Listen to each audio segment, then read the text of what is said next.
Welcome to Conversatio, the Belmont Abbey College podcast. This podcast aims to form and transform our community so that each of us can reflect God's image. I'm Mary Imparato, Chair and Assistant Professor of Politics at Belmont Abbey College. Today I'm joined by Tim Carney, a Senior Political Columnist for the Washington Examiner and Senior Fellow at the American Enterprise Institute. We're excited to talk to Tim about his latest work, but before we get started, I'll let Tim introduce himself. Hey, thanks for having me, Mary. It's great to be here. Yeah, I'm Tim Carney. I'm from the Washington, D.C. area.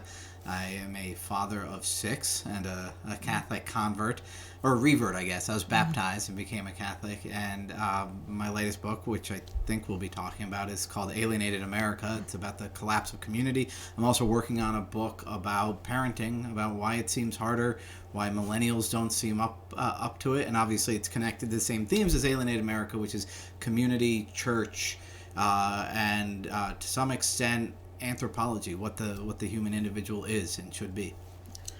Oh, great. I'm looking forward to that. That sounds awesome. So we are so excited to have Tim here visiting us at the Abbey. Later on, he's going to be giving us a talk on Alienated America, and it's entitled Community, Faith, and Family Amid Economic Crisis. So for now, I think we could maybe explore a bit of a preview about what we're going to hear there for our audience in the podcast, and then also kind of get into some theoretical background, that underlies some of your work there. So if you could tell us a little bit more about, Alienated America, which you wrote in 2019. And I think in part you were trying to explain what, the triumph of Trumpism, and how it was a port in the storm for the alienated working class. They suffer from this lack of community, a lack of a safety net, and Trump came along and was something they could cling to. Fast forward 4 years, is this still something that's the case today? Is it more so the case? Have they found a new refuge if it's not Trump?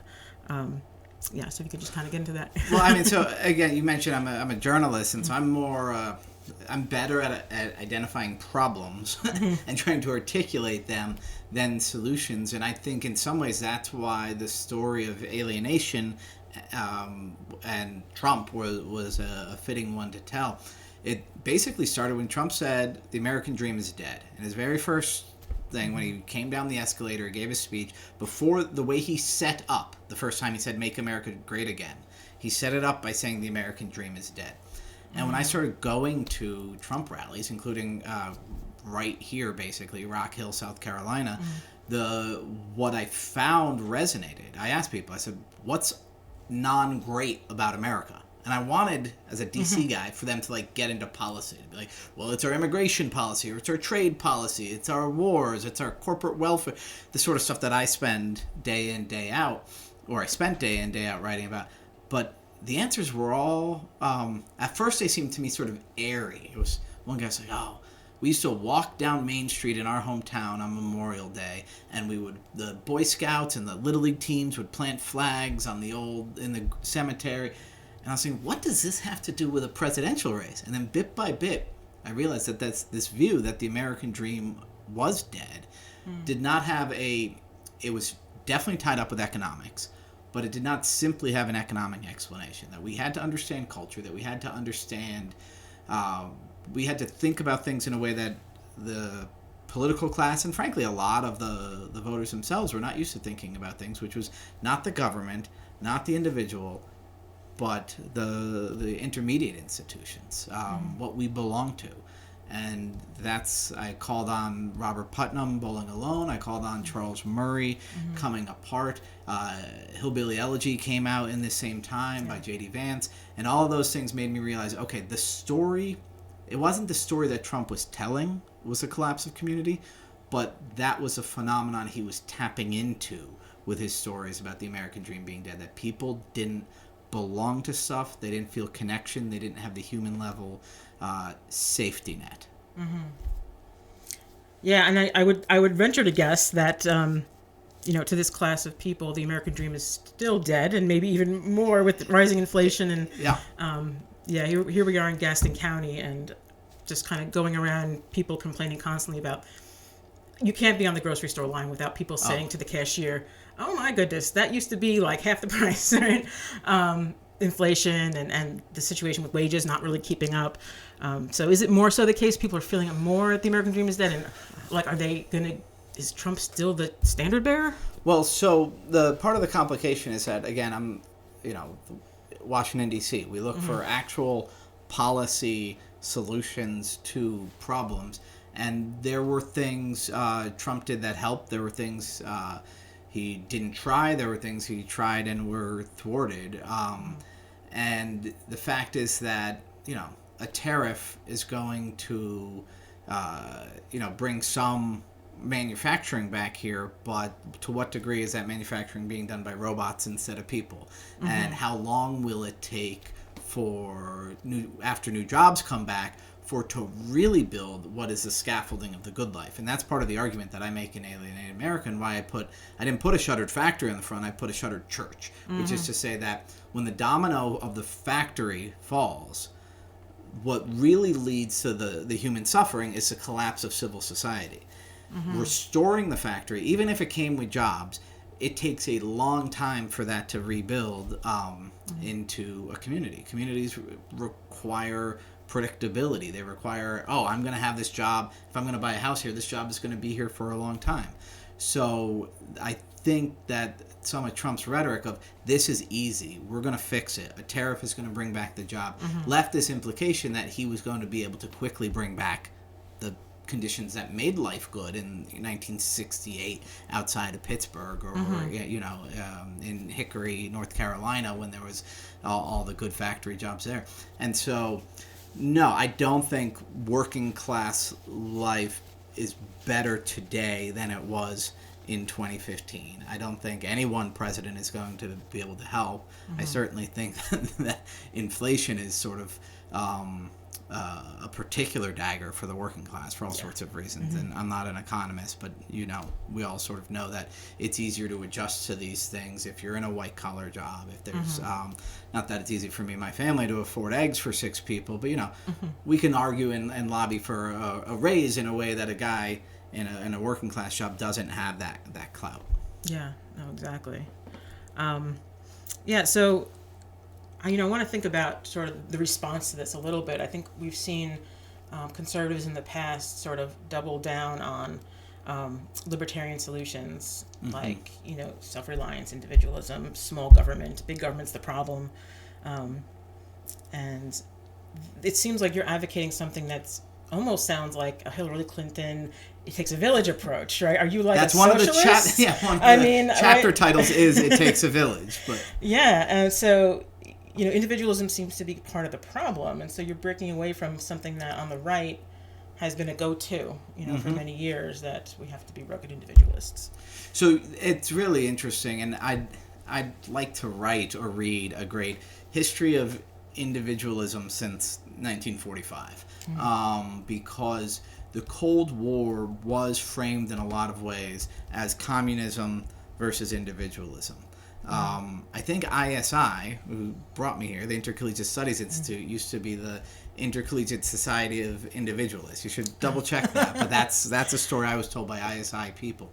That conservatism, libertarianism, free market support, individualism were all kind of put together in a pile. And Ayn Rand famously said that the distinction was between collectivism and individualism.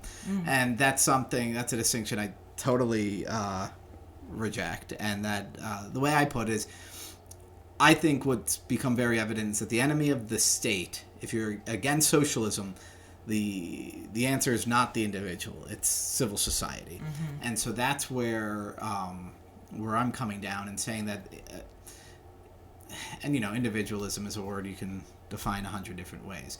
But if you think that what we need more of is people paving their own path, setting their own way, rugged individualism, pulling themselves up by the bootstraps, you're missing the real story. So I actually I almost approvingly quote Barack Obama's famous "You didn't build that" talk. And what was funny was I was thinking about Adam Smith, because when Obama said "You didn't build that," I was in the middle of building a dining room table for my family. We had a small dining room. Again, we have 6 kids, so there's 8 of us. I also had to build benches. There's not enough room for chairs.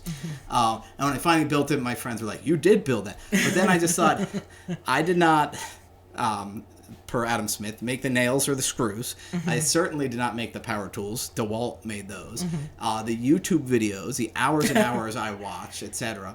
I didn't plane the wood into the workable things. And that just got me thinking of, all right, we do really rely on this broader system in which a family can thrive. And as far as raising kids, it takes a village. Hillary was talking about raising kids. Who knows what she meant by that? What I mean by that is I know we absolutely depend on our neighbors, our in-laws, our Catholic schools, our parishes, our little leagues, etc. And so it definitely was part of the purpose of Alienated America to try to drag conservatives away from individualist thinking. Because if the left is going to say the state is the answer and the only response is, no, the individual is the answer, well, the left's going to win that battle because the individual is not a self-sufficient, and even the nuclear family is not a self-sufficient unit.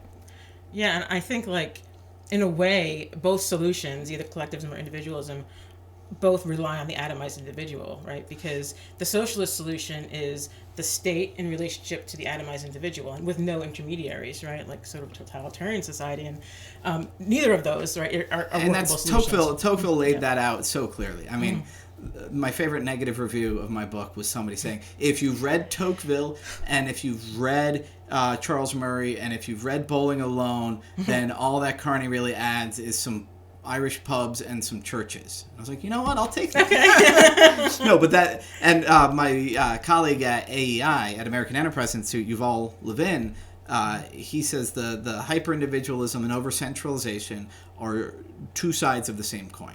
And so the late chapters, when I'm describing the causes, I was partway through writing it before I realized I'm going to divide up the causes of alienation into over-centralization and hyper-individualism, and then lay out exactly what you were just saying, Mary, which is that those two things go together. One image I sometimes have is that the central state dissolves our horizontal connections and makes it so that our only connection is towards the central state. And again, Tocqueville put it in much better words 200 years ago. Oh yeah, absolutely. You're not going to go wrong citing Tocqueville here on this campus for sure. So I want to think about, despite the rhetoric of both the right and left that seems to emphasize hyper-individualism, you talk about the way that when you look at the way educated elites actually live, they are not hyper-individualists in the way they choose to live in practice, right? They seem to band together in tight communities centered on church, school, civic organizations.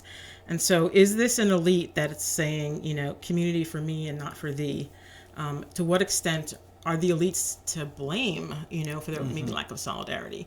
And just kind of keeping in mind that people have been saying this for a bit, Christopher Lasch with the revolt of the elites and so forth, that maybe part of this problem is the elites not doing what they ought by their neighbor, as it were. Yeah, well, and so there's a couple ways to look at it. So one, again, Charles Murray wrote Coming Apart, which showed that we had increasing class segregation. That elites were more likely to live with elites. That you had super zips where 95% of the people there have college degrees, and then you have parts of the country where, again, anybody who's going to go to college leaves and never comes back. Yeah. One way of looking at it is the PTA moms from every single small town, the would-be PTA presidents from every small town in Iowa got up and left, and now they live in just one county in Iowa, or they're in Chicago, or they're in the suburbs of Washington, D.C. So now you have too many PTA presidents in one PTA and nobody back in the other. And that's an unfortunate outcome of sort of increased mobility, what Murray calls a college sorting machine. But the other part of it is saying a lot of conservatives who study culture say is that the wealthy elites in this country are living the conservative life and refusing to preach what they practice. You talk about one term a lot of my colleagues like to use is the success sequence. Finish high school, get a job, get married, and have kids, in that order. Where I used to live, I lived in Montgomery County, Maryland, and I was more in a middle-class place, but the Alienated America deals with Chevy Chase.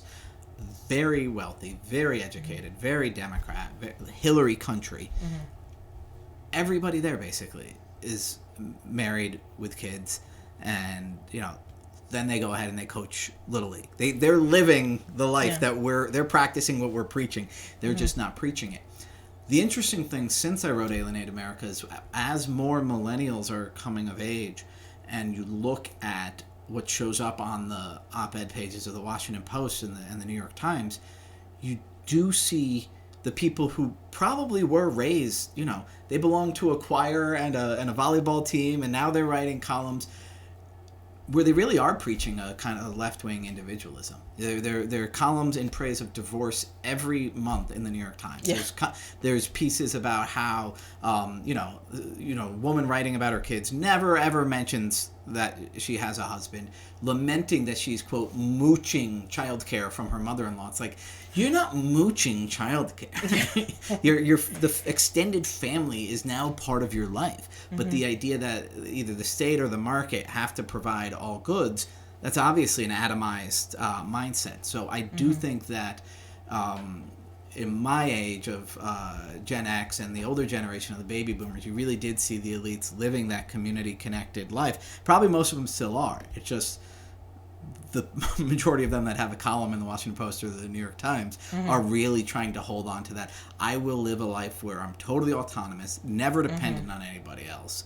And that, of course, is totally averse to community, to faith, and to family. Yeah, I love that, the example of, like, I'm mooching off my mother-in-law. And it reminds me of something that I've heard you bring up before, which is that this mindset of we have to rely on either the state or the market, to provide for us. It brings in this very transactional mindset, right? Yeah. And you talk about the contrast between a transactional mindset and a relational mindset. Could you kind of expand on that and what's kind of infected all of us, that every relationship, even marriages and in-laws, it's transactional. Like, what, you do this for me, I do that for you. And that's not how we're built as humans. But you see how it does reflect, like, everything should be transactional. It does reflect sort of a modern mindset that rests on autonomy. Because autonomy means no sticky relationships. That at any point you have the right to exit. And there are parts of our life that it's probably prudent to have that relationship. If you keep going back to your dry cleaner after they've ruined your clothes a few times, there's not a lot of sense of that. So there should be. It's rightly there are parts of our life that are going to be more transactional. But on the other hand, the most meaningful parts of our life are going to be relational, where nobody's actually keeping a ledger. If you wanted to, you could think, I know that in the long run, what I put in is going to be equal to what I get out. And I just think of moving. We just moved from Maryland to Virginia. We moved within Maryland a couple times. So starting with my brothers-in-law and then just a bunch of other dads my age, we basically all call on 20 friends every time we move. And nowadays we're getting their high school or college age sons who are coming in. And it's just, I have no idea how many people I help move. I could probably count how many people help me move. And nobody's counting, have I gotten more out of this, like, unstated, you're gonna, carrying pianos into the back of a moving van pack that we have, but it's totally relational. And the modern mind, I think, if you really believe in the unencumbered self, the autonomous individual, you're going to be transactional, and you're ultimately going to be unhappy if you're always keeping a ledger. Absolutely. It's not going to work. And so family requires a more relational outlook on life. And I even think a good job requires that. I mean, we're lucky. If you're in academia, for me, the employers I've had, the Examiner, AEI, it's been a relationship. It hasn't simply been, I give you labor, you give me money. Yeah. But some libertarians and some of sort of what Lash would talk about, sort of the hyper-individualistic left, they do have that attitude towards employment, towards community. And I've talked to a lot of millennial women who have that attitude that keeps them from ever getting married. So I'd like to be married. I'd like to have kids, but guess what? Then I'd be dependent on my husband. It's like, yeah, we're all dependent. Yeah, exactly. I mean, it seems to me what's missing is any account of love. Yeah.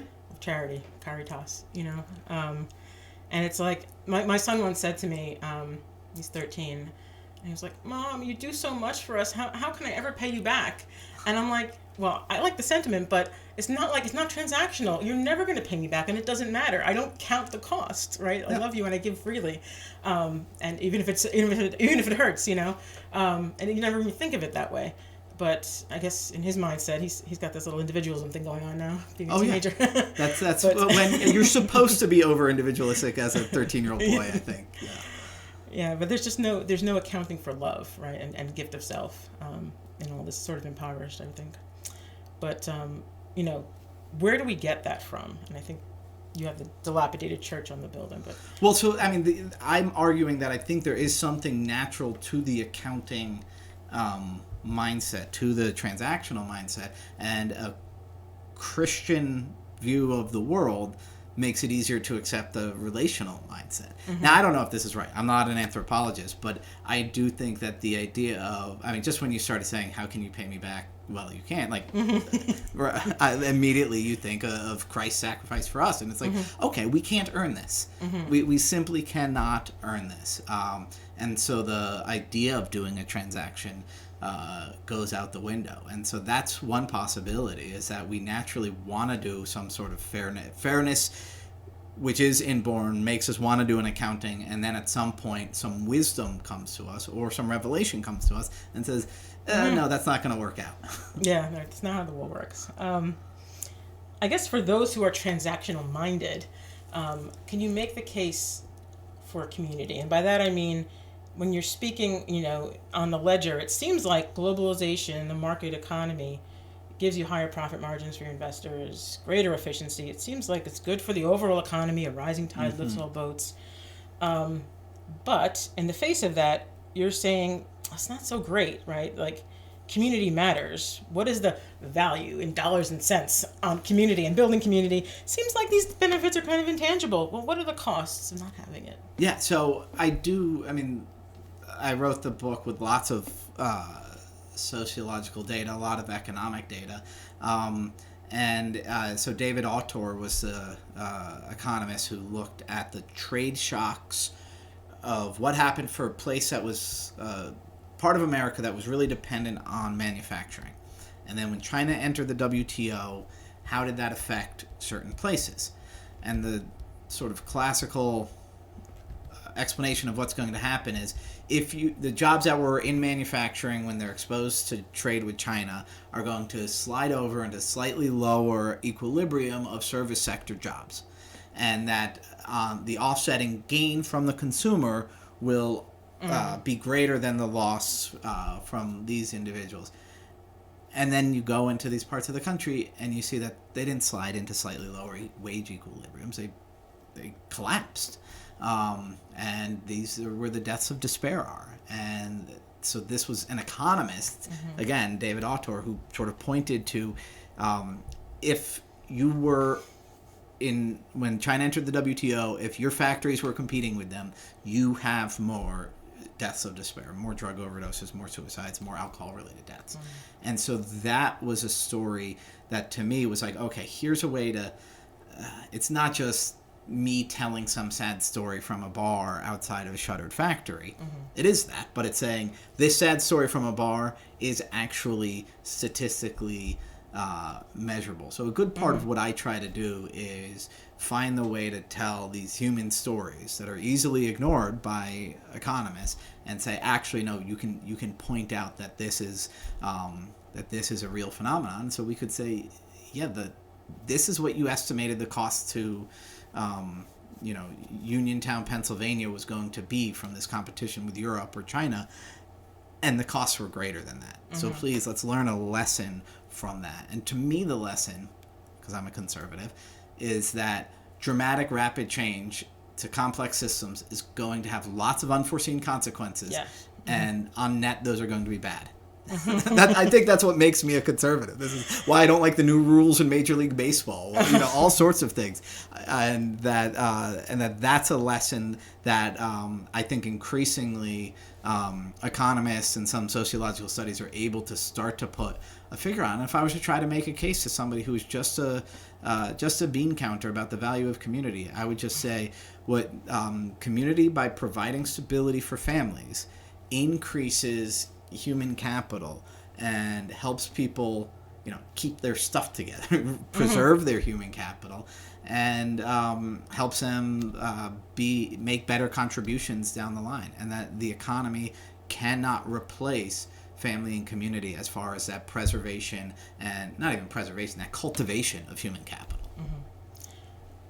To play devil's advocate here and offer a little pushback here for the being on behalf of the bean counters, and I think this is voiced by like Williamson in National Review, right?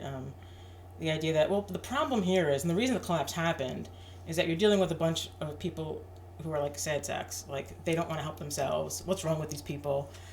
They could pack up a U-Haul and get out of Uniontown, right? So why do they want pity? Why are they mired in the muck? Or they could learn to code, right? And that's sort of a meme, right? But get a different job. Why didn't you just learn another skill? We're going to have more like technological based industry now, so get with it. And so we're dealing with individuals who are sort of intransigent. So I think there's always a tension. When you talk about the American dream, there's two ideas that come up. One is like the first couple books of Little House on the Prairie, like go west, young man, start out, do something new. That's the Kevin Williamson U-Haul conservatism. And then there's a Norman Rockwell of, imagine, oh yeah, I own the same Main Street general store that my grandfather owned. Those two are obviously in tension, but they both really resonate. If you were to somebody say write a musical about the American dream, you might pick one of those or both of those somehow, but they contradict one another. Again, so change is, I was kind of hinting earlier, the simplified way. Change is bad. The other way I put out is change is inevitable. And so that we need to think, how can we shouldn't try to go out of our way to introduce rapid change because we think it's progress. And that's what I think WTO sort of was this is going to be rapid change and we can predict where it's going to go. That was hubris. On the other hand, the attempts to try to prevent change are always going to fail. This is, I think, one of the oldest stories. For me, if we were to get into economic policy, it's an argument against what some of the people who see themselves as intellectual policy heirs of Trumpism are trying to push now. They want, let's make a company be the sort of national champion, or let's return to the days of the big three in Detroit, because that did provide a sort of stability. I believe that provides a sort of fragile stability. I think what provides a more lasting stability is going to be a more organic kind of ecosystem of really strong network of community, and it's going to be churches, it's going to be civic associations and little leagues and families, and that's going to provide a better lasting stability with some evolution, as opposed to the state of Detroit, the state of Michigan, and the city of Detroit should prop up these automakers because then you can get a job there and work for 30 years. I think the fragility in Garbutt, New York, that Williamson wrote about was partly because of a fatal conceit, an idea by governments that they could prop up one central massive employer. And I think that nowadays you do see some national conservatives trying to say, well, maybe we should just be propping up a company. I think that's a recipe for, again, more fragility. I wonder what you think, and if you've looked into this at all. Sometimes the new model looks something like, well, learn to code is not going to work, but especially because that's the one thing that artificial intelligence is going to replace quickest is the coders. Yeah, I mean, but what about things that are irreplaceable? And so I'm thinking of like the programs that foster apprenticeships and craftsmanship, and a finely crafted table and so forth is not something that you can get shipped from overseas that it lasts for 5 years and falls apart. Like, is there a way, an organic way, that we can help people transition if we can't prop up the big factories? Yeah. Well, what can people do if they're not going to go to college, right? I mean, again, I think this is a great question, and it's one that I struggle with because I'm both a believer in a liberal arts education. I think if a high school senior says, I'm thinking of college X over Y because I really want to major in chemistry, I don't think you should put that much weight on what you really want to major in because you're 18, you don't know what you want to be. do liberal arts, pick best school on other grounds. On the other hand, I think that our education and economic system is trying to sort of make everybody an elite and is downplaying the fact that, making a nice table, as I learned by making a not so nice table, is an amazingly valuable thing. Is it going to be trade resilient? Is it going to be artificial intelligence resilient? Those are questions that are over my pay grade. But I certainly think that. So one of the problems with our culture is that there's always been this middle class and working class aspiration to emulate the upper classes, which sometimes is really good. If it's, I want to be a little league coach and get married and raise my kids with my wife, that's great. But sometimes it's this idea of, I'm going to be an entrepreneur. I'm going to start a small business. I'm going to launch an app.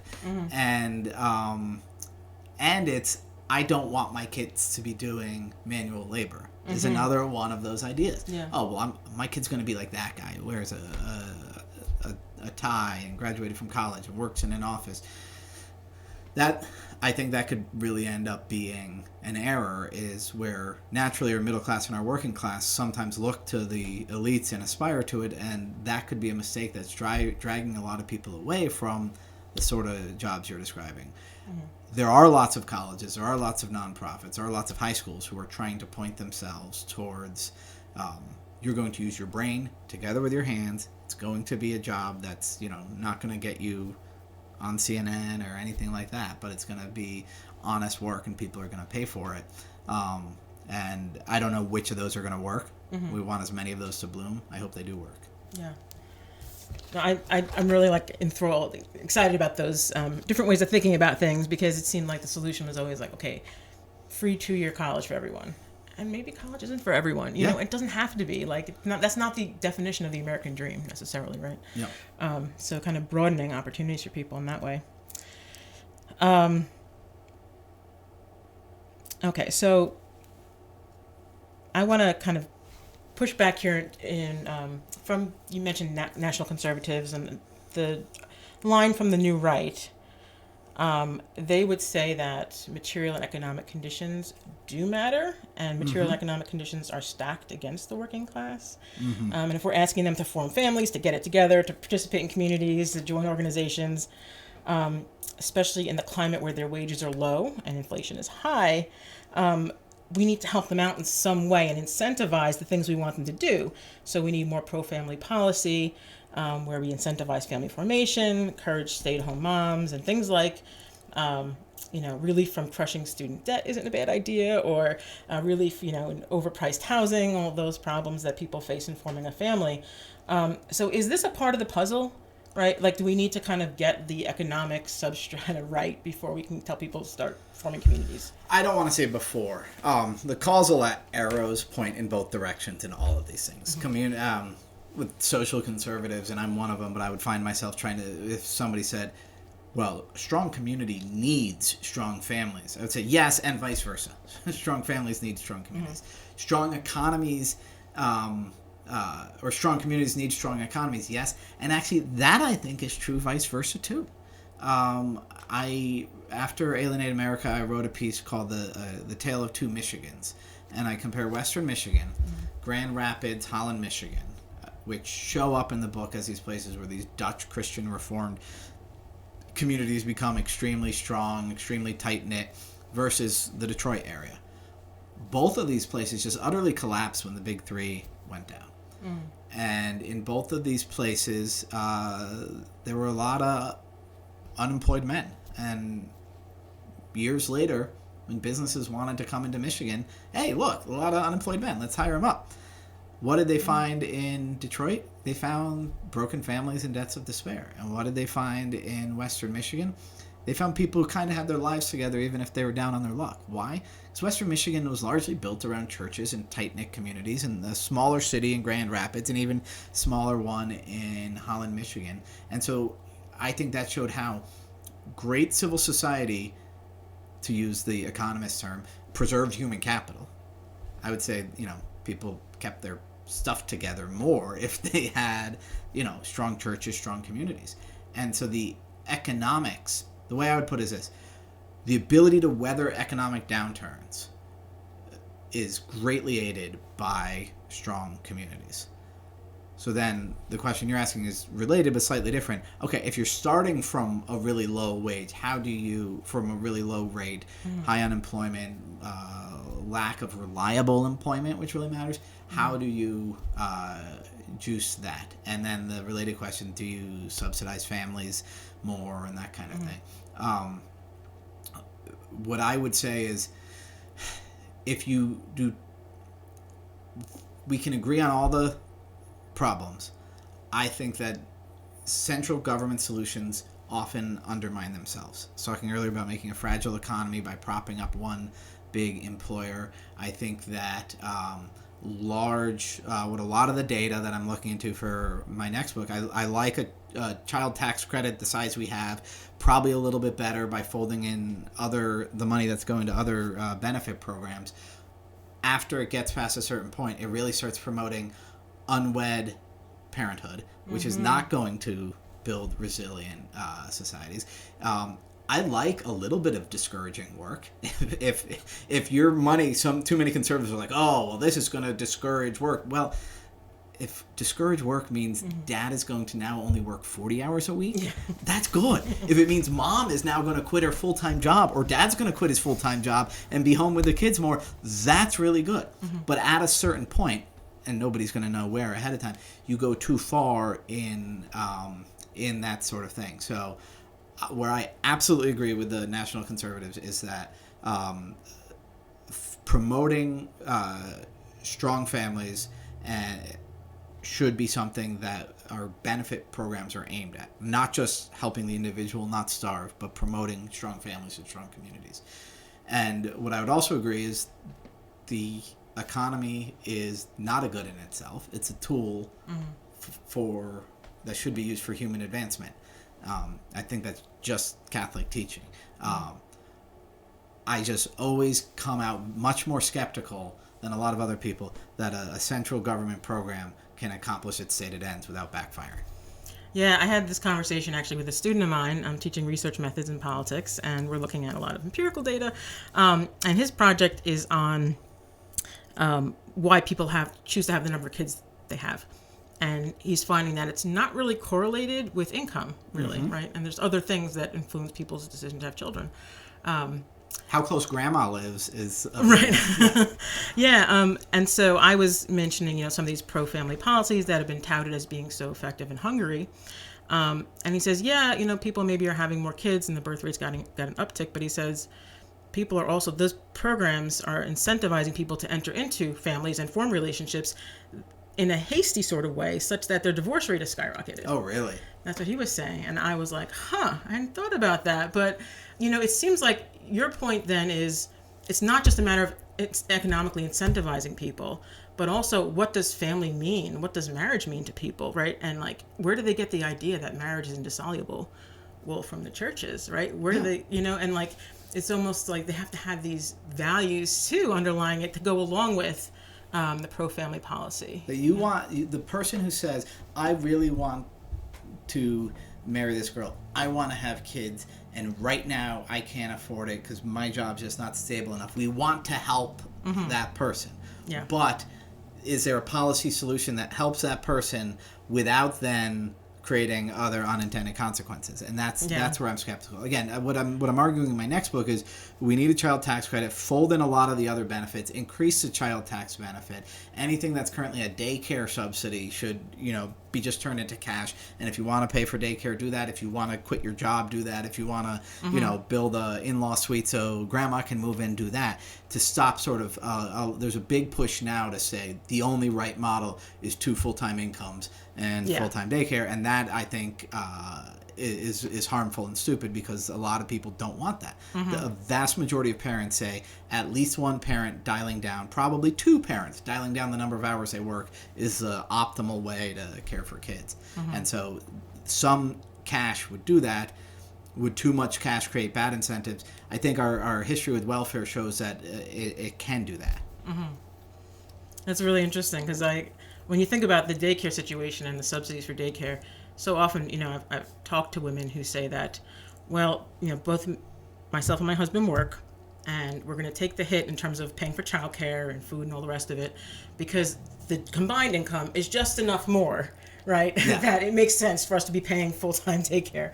And it's like, well, how do we get them to cover that gap that they're, that they need? Yes. They can actually, it makes as much sense to stay home and take care of their own kids as it does to If, go to work and if pay your someone net else. income is only going up $5,000 for that second job minus the daycare, it's Yeah. like, if we could close that $5,000, that would be a great benefit to society. Yeah, I think that's a really interesting thing you're looking into there.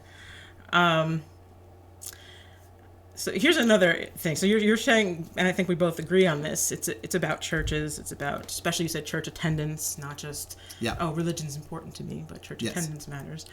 And you'll get better outcomes in families when people attend church regularly. Whether they're getting married before they have children or finishing high school and so forth.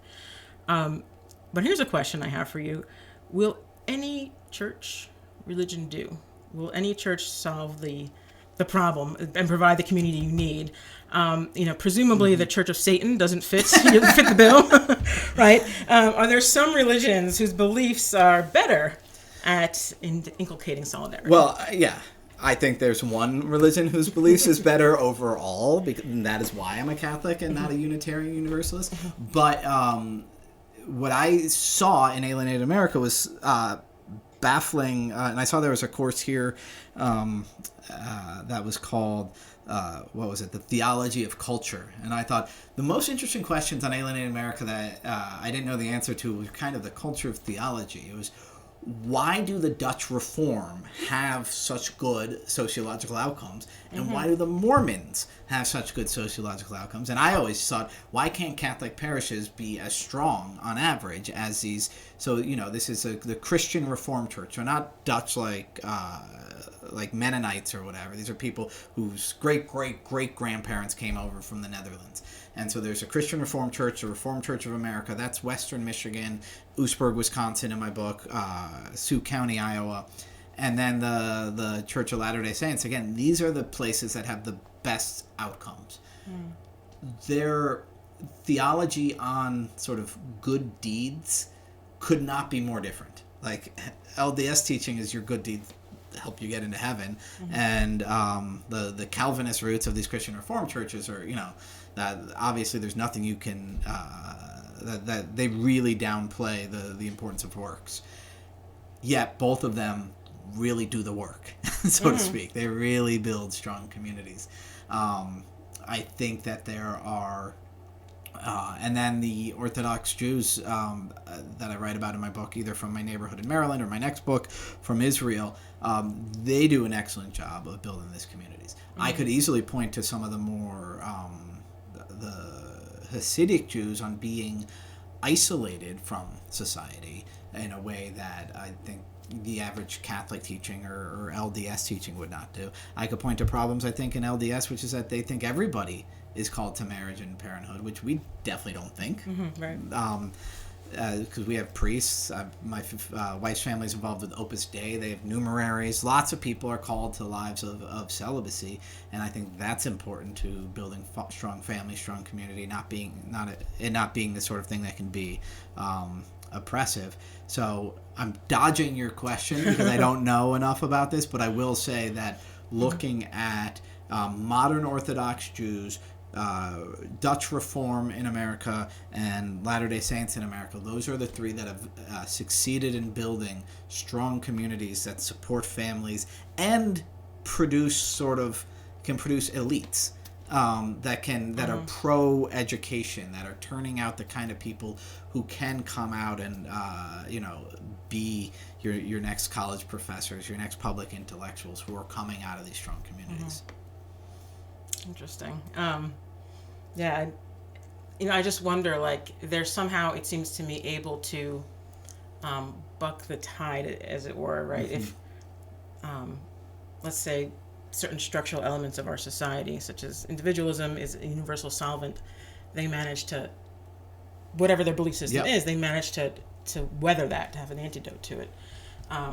And then I wonder why, you say you're a Catholic, right? And we're a Catholic institution here, of course. Why don't Catholics have it? If we have the true, right? We got the truth, and why are Catholic communities like comparatively pretty weak to LDS? On average, they certainly are comparatively pretty weak. And some of it is, do we worry more about the homilies and the ministries is sometimes what I think about. That in the LDS they have a welfare system run by the church. And how formative that is. That's going to form you more than any sermon is going to form you, is when you realize you give up a meal once a week. The whole family fasts for one meal. And the money they would spend on that, they then donate to support this welfare system. And so then when you're down on your luck and you need some help, they're going to say, hey, maybe you should sell the fishing boat first. I talked to a guy who went through this. He's like, this isn't like a speedboat. I go fishing with my kids and my nephews. And they say, yeah, that's great. Are you going to ask some family to not eat dinner tonight so that you can keep your fishing boat? No, sell your fishing boat, and then you can come call on the welfare system. So it says they use the word self-reliance a lot, which can sound like the hyper-individualism, but it's definitely tied in with a communitarianism. And so a lot of the Catholic corporal works of mercy found themselves displaced by a growing state after especially after the Great Society. Yeah. And maybe that's part of it. Again, I think that would be a great book of like, why don't Catholic parishes on average have the same sort of community cohesion as the Mormons? Mm-hmm. Yeah, and from all accounts, from what I hear, they used to, right, sort of small ethnic neighborhoods. So kind of along the lines of that question, like what kind of religious truth should be underlying this?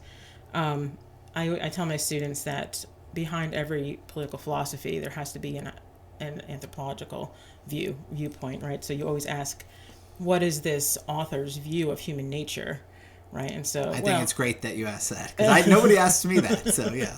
And so I'm asking it of you as in Alienated America. What the question of philosophical anthropology, you can't escape it. What is the underlying anthropology of your work? What is the human person? So to make it personal for a second, again, I was raised non-practicing Catholic, and I was reading my Ayn Rand up until about age 19, very individualistic. Came into the church as an adult, met my wife, raising a big family, tied in with the community she grew up with in the Washington, D.C. suburbs, with her big family. She's one of 8 kids.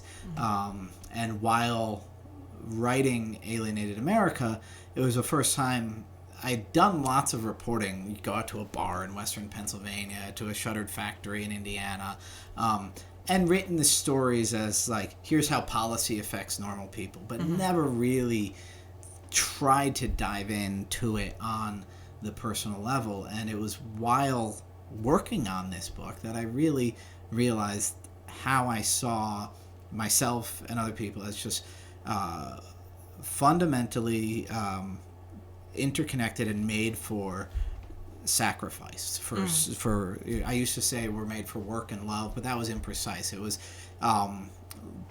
trying to be the seed that falls to the ground and dies, and that's sort of my view of what we do here is we go and we sacrifice and we surrender for others in a way that tries to emulate in a minuscule way Christ's sacrifice for us. And so that idea means that our autonomy is pretty limited. That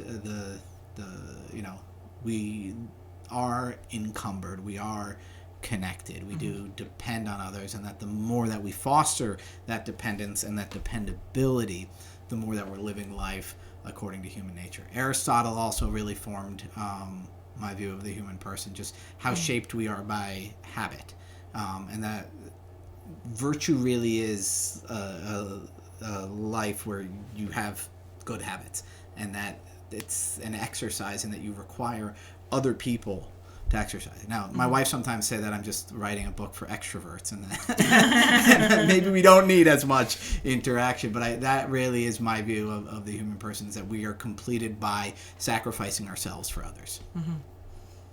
Yeah, I think I heard you say this maybe in a talk you gave, but you said something like tribalism is natural. Oh, yeah. And Aristotle says, man is a political animal, right?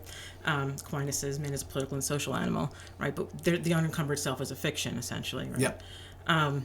But if that's the case, then, we associate, and where does this happen? Since we are embodied souls, we're also in a place, right? Yep. And so I think, you do a good job in sort of highlighting the importance of place and community. Because it's an easy one to forget. It's easy to think of people as rows and columns in a spreadsheet, but to realize, no, people actually live in Gaston County or in Wheaton, Maryland. Yeah. Yeah. I really appreciate sort of putting a face on economics, and, you're talking to people. Having said that, though, and here's where I have to kind of launch a couple of critiques and ask you to respond to some of the critiques of localism. So on the one hand, one critique is that you may lose sort of universal standards for judgment by focusing so much on the particular and the values of this particular community. They have their own standards, which in a sense you're like, okay, well, LDS, it works, that's fine, to an extreme, cannibalism is okay for cannibals, do you. We don't really want to say as conservatives, do you, community X. Yes. Do what you like. And so it seems like, how do you integrate sort of the universal, the big picture, if we're talking about sort of localism? So one argument for localism is not that everybody's going to settle on the best way of life. I'm originally from Greenwich Village, New York. I joked a couple of years ago that my parents never brought me to any story hours because every story hour was a drag queen story hour in Greenwich Village, New York. And so just because that's the way they do it doesn't mean it's fine.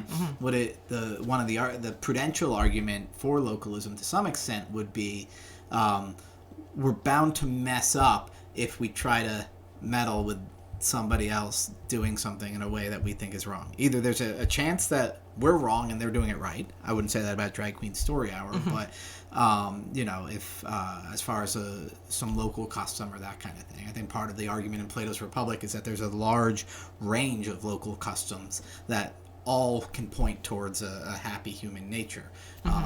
As long as they're adhered to. Certainly Catholics, who you watch the way the Polish Catholic churches in Pittsburgh behave, you watch the way, these immigrant-heavy Salvadoran parishes behave. There's actually a lot of variety.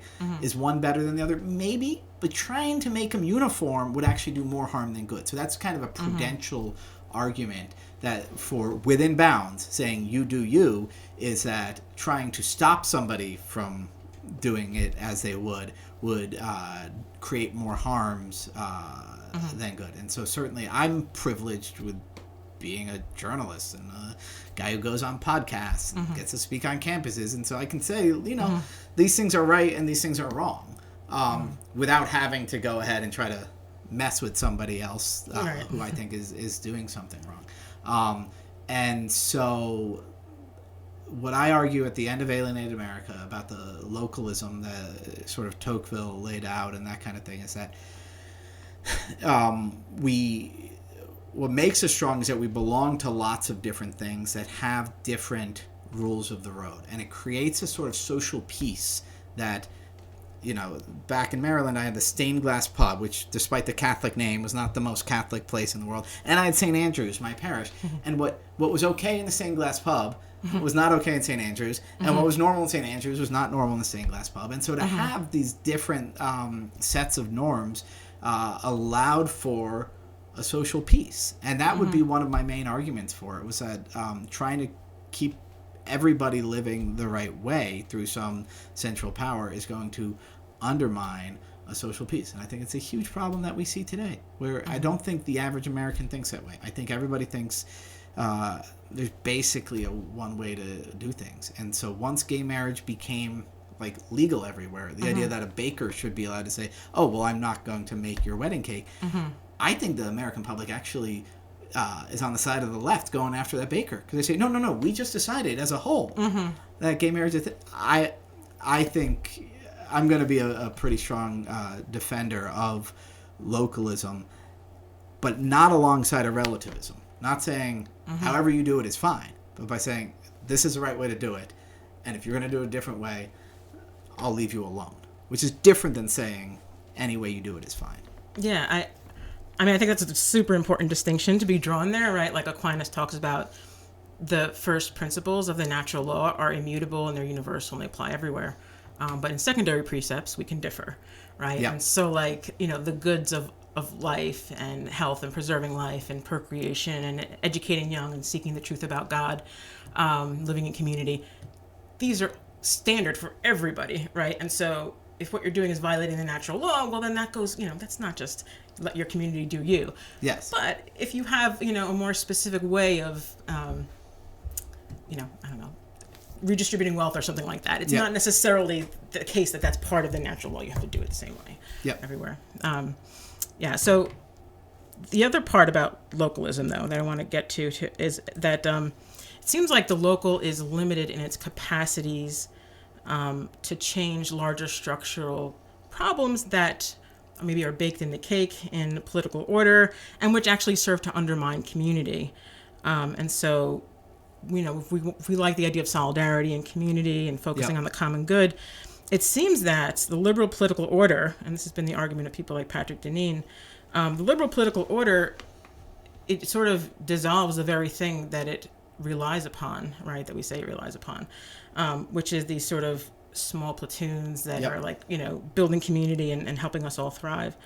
And to think about, you know, the thriving localities, they really exist at the behest of the liberal political order. And if they want to crush them and destroy them, they can. So the local is sort of limited in its scope. And, you know, what do you think there about, do we have is there sort of a liberal political order that's undermining, you know, this quest for community? Yeah, and this is the most important part of Democracy in America, was Tocqueville writing how the strength of America was our little platoons and our local, you know, you could say variety, and that baked into the nature of this egalitarian democracy was exactly what I was describing earlier when I was mentioning the wedding cakes, was sort of an aversion to like this other, you know, what do the people used to say about the Puritan, stayed up all night worrying that somebody somewhere was having fun. I think a lot of Americans have that, stayed up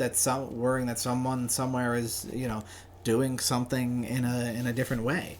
It's a lot of the aversion to, you know, school choice and some of the recent Supreme Court decisions is a fear that some teacher somewhere is teaching the Apostles' Creed. And so I absolutely agree. And I am glad that, you know, Patrick Deneen has done a good job of bringing a lot of what all of us are doing, right, is like illustrating Tocqueville in the modern era, right? And he's showing how, specifically for Christianity, Christianity and modern liberalism are in tension. But what you're pointing out here, too, is that modern liberalism and the foundation it needs to actually work are in tension. And that it's very easy, and too many people think that just liberalism and pluralism in and of themselves are good and will bring about good outcomes. But it's really, there's this horrible saying that a lot of my more neoconservative friends like to say, which is, well, America's an idea. Remember, John McCain always used to say that. And I always hated it, but I kind of came up with a piece with it, which was to say, like, the 330 million people, sea to shining sea, kind of is an idea. And the actual foundation, what America is, you know, 50,000 small towns. And that what you need is them all having organic community, having connection, having a human level safety net. But there is something about the idea of America that undermines that and wants to create a uniformity. And so that tension is always there. I early in this podcast, I said I was better at pointing out problems and than solutions. And so, I mean, I'm not going to say what do you... At one point, and I put this in Alienated America, I made a tweet about, like, we really need to pay attention to what's going on in our own backyards rather than national politics. And this was during the Obama era. One of my friends said, it's not my town council that's trying to force me to, pay for abortions in my health insurance plan. It's the federal government that's trying to do that. And so at some point, your ability to just sort of stick to your knitting and pay attention to your backyard becomes impossible if it's Leviathan in Washington who's trying to get you to violate your conscience. So I'm granting that all the horrible tensions you have exist. No, I appreciate that you're seeing the complexity of it, but I definitely think that your perspective and sort of identifying the problems, putting a human face on them is really important. So we're coming up on an hour now, I think. And so as we conclude, I want to thank our audience for joining us. And thank you, Tim, of course, for your time and for your brilliant insights. And if you enjoy Conversatio, please subscribe and tell your friends about us. Conversatio is available on Spotify, Apple, and Google Podcasts. Until next time, God bless.